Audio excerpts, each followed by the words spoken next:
Hello, PokeMoshPit. This is Lolzzwutt here. Got another battle for you. Haven't uploaded in a little bit here. Hopefully, gonna get some battles up to beta because I am interested in posting here. So, this is a match against Ryan from the Zat chat room. I'm gonna be leading off with one of my Pokemon I don't see very often this generation that I like to use in 4th gen. My Crobat, my bulky Crobat lead with Taunt, Super Fang, Brave Bird, and Roost. This thing can take hits like a monster. It doesn't. This thing, I don't remember the exact calcs, but I know I can take a Fire Blast from like a full special attack Heatran, even though I'm not even invested in special defense. I don't have that much investment. So this thing's pretty much a goddamn monster in the lead spot. So I go for the taunt on his stealth rock, so he cannot set those up. My goal in this game was to make sure those rocks were not up, so he could not stall me out because I saw some Pokemon that could easily stall me out here, and that I would have trouble taking out. So I was kind of afraid of that. I wanted to make sure the rocks wouldn't get up. So I do go for a Brave Bird on the Gengar after he switched out of Metagross, and that does not, like 98%. I really wanted that to KO, but it didn't, unfortunately. And that was damn close. Even though I'm not invested in the attack stat, Crobat does have decent attack. And because that is stab and a high-powered move, it did do a lot, which really made me happy there. Because now I know Gengar, if I do end up setting my rocks up in this match, Gengar cannot switch in and out, which is great for me because Gengar is one of those dangerous Pokemon that relies on that high speed and that high special attack to do damage. So Metagross is going to come in here. I pretty much took the Meteor Mash and went for the Roost here, I think is what happened.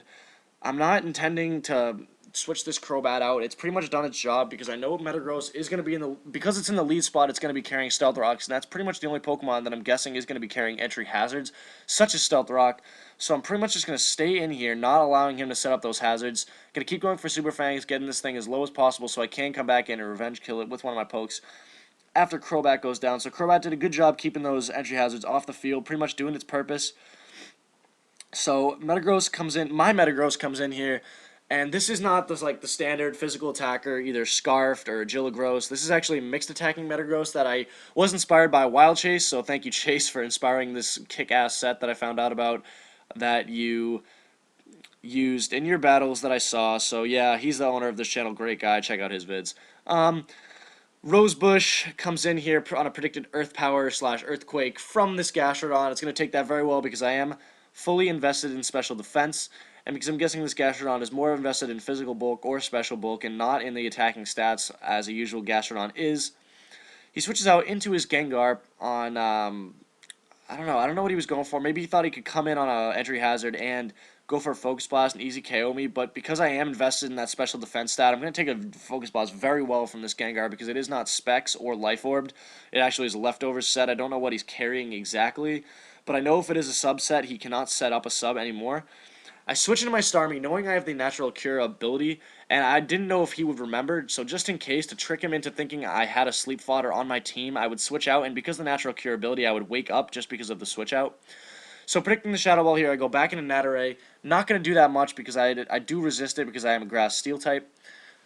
Gengar is going to get its leftovers recovery, however, I know I can live another Focus Blast. I did not think he thought he would kill me. That was awfully worded, goddamn. I'm sorry, guys, but he thinks he can kill me with one Focus Blast because he thinks I am physically bulky, but no, I am specially bulky, and I'm going to go for a Gyro Ball, and because Gengar, like I said earlier, relies on that high speed, and because I rely on my low speed to get those powerful Gyro Balls off, that is easily going to be a KO for me. He goes into his Will Smith, and he's pretty much just trying to scare me off with a close combat, so I'm going to switch out here into my Spider-Man, which is my Galvantula, my Specs Galvantula with Volt Switch, Thunder, Bug Buzz, and Energy Ball. And that close combat does a lot. It does over half, and I know Galvantula isn't the bulkiest Pokemon ever, but I thought I would take that a little bit better than I did. He switches out predicting me to be Scarfed or just faster in general. So I am going to go for the Volt Switch here, predicting his switch, and he goes into Metagross, which is great because I can easily KO Metagross at that range and get a switch. However, he does have the switch advantage here because he is going to see my Pokemon first because that is the mechanics of Volt Switch and U-Turn. You have to send your Pokemon out if you KO before they send their Pokemon out. So he sees that I bring out my Starmie, and this tells me that he's Scarfed automatically, no doubt, because he would not bring in Heracross against a very good special attacker like that unless he knew he'd come in and KO with a Mega Horn. So it is going to take me out, which is very, very sad for me. So predicting my Aerial Ace, which is ×4 effective on Heracross, he's going to switch out and go into his Gastrodon, which is obviously invested in physical bulk, as I know now. However, I go for the Swords Dance, predicting his switch, and this is actually a Focus Sash, Swords Dance, Reversal, Quick Attack and Aerial Ace set works very well, very well if all entry hazards are off the field and nobody is carrying any priority moves. However, priority moves do kind of screw over this Scyther. However, he goes for the Toxic, which is going to definitely limit my sweeping ability because that Toxic damage will start to rack up eventually because he has this Gastrodon takes this +4 Aerial Ace plus Technician very well. I thought this would take it out, but it doesn't. However, he gets an Ice Beam off. That's going to do just about half to me. And with the Toxic damage, it only limits me to about 2 more turns of getting hits in. And depending on the opponent's speed, he could also come in and revenge kill me with something after I take down Gastrodon. So just to show off this set, I do go for a reversal here. Pretty much just trying to get you guys some knowledge on this awesome Scyther set that I've put together based upon things I've seen around in other videos. Yes, I watch other videos. I learn a lot from those. I get my sets, the base off my sets, the EVs. I judge it off things I've seen. I thought Thunderous was going to come in and go for a sub because it does have the ability Prankster, which would outspeed me automatically because it's priority move. So I go for the Quick Attack just to break the sub or go before the sub. I'm not really sure how the mechanics go on Quick Attack and priority moves like that versus Prankster. If anyone could leave a comment, please let me know how that goes because I would love to find that out.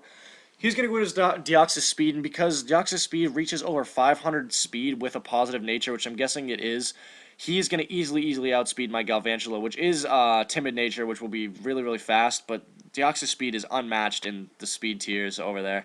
So I know I can come into my Metagross, which has decent natural bulk, and take a Ice Beam or a Thunderbolt really easily. I go for an Earthquake here and then finish it off with a Bullet Punch because I do have respectable attack stat. Even though I'm not fully invested in that attack stat, I do have a Rash nature instead of an Adamant nature, which pluses my special attack because I'm carrying Bullet Punch, Earthquake, Psychic, and Hidden Power Fire. Hidden Power Fire is mostly there for those bulky people like Rosebush here, who would take a ton. It's an easy 2-hit KO on Rosebush, and I believe it's a 2-hit KO on Skarmory too, correct me if I'm wrong.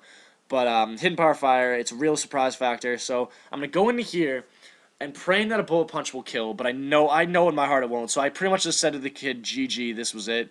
Good game, guy. He goes for the Scarfed Mega Horn, and I live it.